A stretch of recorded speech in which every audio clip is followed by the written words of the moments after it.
সরকার হাসপাতালে সরঞ্জাম ক্রয়ে ইজিপি পদ্ধতি চালুর সিদ্ধান্ত নিয়েছে, এতে স্বাস্থ্য খাতে অনিয়ম এবং সিন্ডিকেট নিয়ন্ত্রণে আসবে বলে জানিয়েছেন স্বাস্থ্য এবং পরিবার কল্যাণ উপদেষ্টা নূরজাহান বেগম।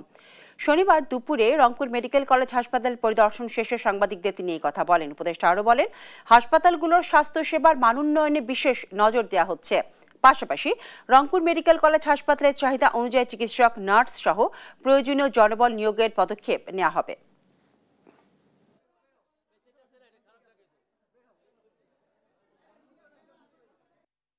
এই বাড়তি যে রোগী আছে, এই চাপটা তো আমাদের ডাক্তাররাই নিচ্ছেন। যে যারা এগুলো করে সেগুলোকে আপনারা খুঁজে বের করেন, তাদের সাথে একটা কাউন্সিলিং করতে হবে।